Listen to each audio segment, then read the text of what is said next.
So am I still excited for the Quest 3 after 6 months of use? So maybe you're thinking about diving into the world of VR, but you still don't know really which headset to go for. Or maybe you do have a Quest 2 headset, maybe even the Oculus Rift, and are thinking about upgrading to the Quest 3, but you don't know if it's worth it. Or just like to watch a balding Turkish guy wearing a facial screen while swinging his arms like an absolute buffoon. Well, you're at the right address. Let's get into all of that and more right now. So let's talk about the headset itself. Now what do we have here? A sleek, rounded off headset. I like the design. It's much slimmer than before. I got the Quest 2 before and definitely much slimmer. Although the facial interface kind of makes up for that, so it looks bulkier. Of course, we got the IPD adjustment, the fine adjustment. Like before, it was only you got 1 to 3 modes, and I hated that. I had to, like put it between 2 and 3 in order for my eyes to match it really nicely. And now with the IPD adjustment, I can just put it on a number that fits my eyes, and it's good to go. The weight itself, I don't know. I haven't really noticed a difference, I guess. They say it's a little bit lighter. Yeah, I mean, if the weight is still on the forehead, then after a while you will get like a red forehead. Talking about that, the head strap itself, it kind of got a couple of upgrades, especially the back. Like before it was a pain in the ass in order to adjust the head strap itself. And now you can just, slide those sliders to the left and right and to the middle again in order to tighten it or or loosen it, not untighten, yeah. And what I also like about the default stock head strap is just when you lie down, nothing is poking on the back of your head. Most people just forget this. I mean, they go with a other head strap, of course, but with this one, I can safely do that. But the rest of it, for long-term use, I wouldn't really recommend it because it just presses on your face, and that's just awful. And guys, today I have something special. A couple of you already said in the comments, "Hey Mer, why are you using the stock head strap? It's pure shit." And yeah, you're pretty much right. But I've got my first sponsor, which is DESTEK, and they send in a head strap which is first of its kind with a dual knob system. So let's go and check it out.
Whew, I'm back, and after playing for some bit with the new head strap from DESTEK, the double knobs head strap, it was quite comfortable. The top part does work really neatly, but yeah, it is really easy to adjust.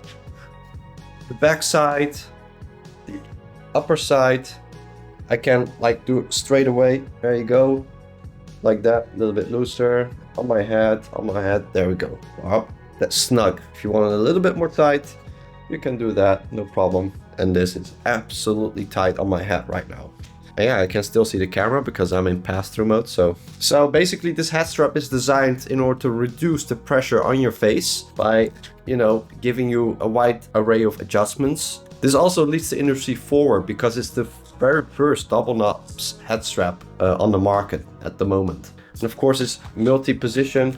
It has a wide range of adjustability, and that is just to find the perfect weight for your own head. Again, thanks for sponsoring me. You're my very first sponsor, so I am honored. Yeah, definitely gonna use this. And the cool thing is DESTEK currently has a sale with free shipping. So if you want your own head strap, click the link down below.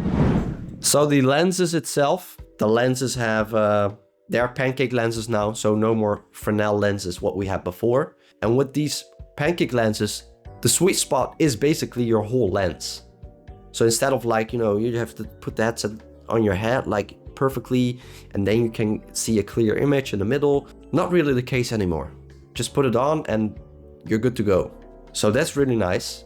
Still, I see glare when I turn on the brightness in the headset and I really see like those white on dark images. You can see the glare when you're moving around across your lens and in the headset. So they advertise as the glare is lessened by the new Fresnel lenses or pancake lenses. But yeah, I don't know. I always turn off the brightness completely. Maybe I'm the only one doing that, but I actually like the more contrasty image it provides. And also the less glare because of it. And thirdly, if you got like eye fatigue or dry eyes, it also helps with that. So it's like 3 birds with 1 stone. I also noticed a little bit of discoloration of the side of the lenses, and that's just naturally because of the pancake lenses. A little bit of yellowing, but it's not really bothering me. I don't really look on the left and right that much all the way. Now the pass-through, which is one of the main selling points of this headset, is nice when you're in a well-lit environment, of course. When it's dark, I still notice quite some grain. They did push out an update in order to combat the grain and make the image a little bit more crisp. And I have definitely seen a bit of improvement in that. But yeah, I mean, it's just, I think the natural limit of the cameras. So don't expect like you get some kind of a magic 8K, 16K kind of camera image going when you're in pass-through. That's not really what's gonna happen. But it's nice enough when you're like reading from your phone or from your screen. It works. I can see everything. You have to get a little bit more closer than usual, but still I can see it. And also with the update that they've pushed out, I noticed the brightness and the darkness, the contrast in the pass-through mode has been neutralized, if I say that correctly. So the colors are more accurate to your environment. I tested this out by like putting the headset on and off and on and off. I seen like the colors represented as how they kind of should be. So that was kind of nice. And with the brightness pushed a little bit more like to the neutral position, now I can read my phone more clearly instead of like it only giving off light through the pass-through. But there's another con, and that is when I'm like moving my hands, whether that's with the controllers or with my hands only, I notice some distortion around my hands when I'm moving them. Don't know why this is. I think it's some kind of a software that is determining where your hand is, and when you move it, it's kind of, yeah, I don't know. Maybe they are going to use that for when they are gonna implement some kind of a occlusion capability, because I really, Meta, if you're listening to this, I really hope that you do that in the near future, because I really hate it. It's immersion breaking when I'm moving my hand across an object or something and the object is literally in front of my hand. Coming up to the battery life, yeah, well, it depends on what kind of games and apps you of course use. But mainly when I use it for like 1 or 2 hours. And if I really am enjoying and into a game, then the time flies. And before I know it, the headset just shuts down. But yeah, it's about 2 hours or 1.5 hours when you're like gaming excitedly. Yeah, I kind of have a hack for that actually. Of course, you can buy a head strap with a battery on the back and that could solve your problem. Or you can just use a power bank like this one. It is the Belkin power bank, which you can charge up and link through a USB-C cable to your headset, put it in your pocket, and there you go. Now you have an extended battery basically. So that's my hack for when I want to use it for a longer period of time. And when it does shut down and I have to charge it, how long does it charge for? Well, I don't know, I haven't really calculated, but approximately 2 to 3 hours for a full charge, I'd say is how long it takes. Yeah, there you go. So the display itself, I haven't noticed any screen door effect. Even with the Quest 2, the screen door was pretty much gone. So absolutely no problem with that. It has a resolution of 2064 times 2208 pixels, and it can only get better from here. So right now I can compare to like something like a 720p 1080p monitor or screen. Kind of feels like back in the day when we had those monitors and it was like really cool for us. Now we are used to like the 4K monitors. But yeah, kind of understandable. I mean, it's sitting right in front of your face, so the pixels are much closer to your face. So if they increase the pixel density with new technology, and they're working on it, then we'll see what's gonna happen. So the FOV also depends on how close you sit to your headset. So you can like, you know, adjust the facial interface or maybe buy a third-party facial interface. Yeah, I mean, it has about 110 degrees horizontal and 96 degrees vertical, if I'm not mistaken. Definitely a jump from the Quest 2. So nothing like the Pimax, of course, where it's like your whole vision almost. Also the colors kind of have a bit of an upgrade.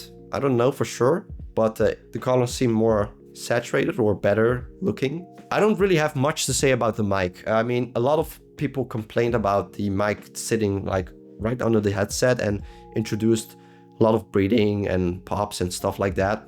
But I don't know. They patched it up with another update and made it sound better. But for me, I mean, I have done lots of recordings and footage and talking with friends and partying up and stuff like that. And another friend of mine also got the Quest 3 and I could hear him clearly. It was no problem for me.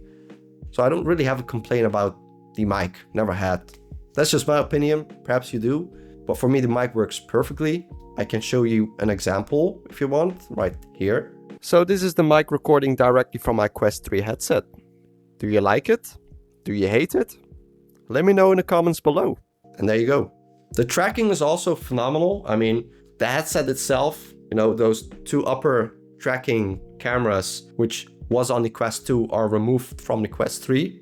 So when you're like above your head, people were worried if it was going to introduce problems, but haven't noticed any of that. It works perfectly fine. Tracking is really solid. Hand tracking, same thing. Do not use it as often as, you know, the controller tracking itself.